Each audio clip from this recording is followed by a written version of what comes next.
வணக்கம்.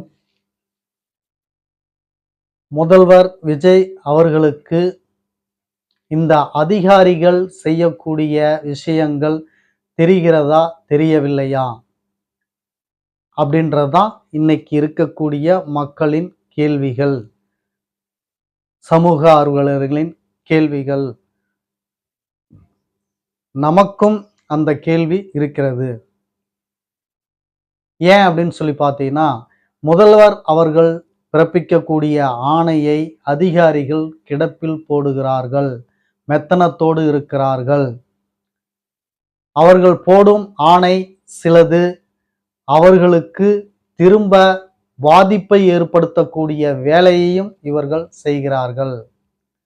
உதாரணத்திற்கு காவல்துறை எடுத்துக்கொண்டால், உங்களுக்கு முழு சுதந்திரம் தருகிறேன், கட்சி சார்ந்த எவரோட ஈடுபாடும் இருக்காது, நீங்கள் முழு சுதந்திரமாக உங்களது கடமையை செய்யலாம் அப்படின்னு ஒரு வார்த்தை சொல்லிட்டாரு. இன்னைக்கு இந்த கஸ்டடி டெத்து அப்படின்றது பார்த்தீங்கன்னா எத்தனை நடந்திருக்கு அப்படின்றத மக்கள் நீங்களே யோசிச்சு சொல்லுங்க. அப்போ அவர் எதன் அடிப்படையில் இவங்களுக்கு சுதந்திரத்தை கொடுத்துருக்காங்க, இவங்க எதன் அடிப்படையில் என்ன வேலையை செய்கிறாங்க, அவங்க செஞ்ச வேலைக்கு உண்டான ரிசல்ட்டு யாருக்கு பாதகமாவது, இந்த அரசுக்கும் முதல்வருக்கும் கெட்ட பெயரை ஏற்படுத்தி தருகிறது.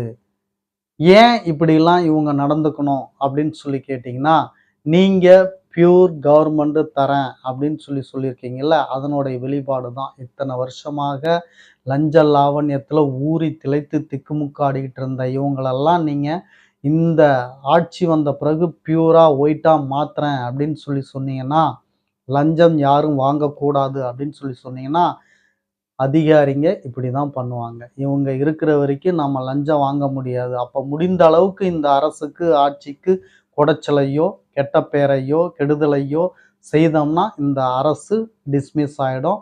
அடுத்த அரசு வந்துச்சுன்னா நாம் லஞ்ச லாவண்யத்தில் திளைக்கலாம், உல்லாசமாக இருக்கலாம் அப்படின்ற எண்ணத்தின் அடிப்படையில் தான் இப்படி அதிகாரிகள் அத்துணை பேரும் நடந்துக்கிறாங்க அப்படின்றத முதல்வருக்கு தெரிகிறதா தெரியலையா, தெரியக்கூடாத வகையிலையும் அவரை திசை திருப்புறாங்களா அதிகாரி அப்படின்றது பார்த்துக்கிட்டு இருக்க மக்கள் நீங்கள் என்ன சொல்கிறீங்க? உங்களுடைய கருத்துக்களை கமெண்ட் பண்ணுங்கள்.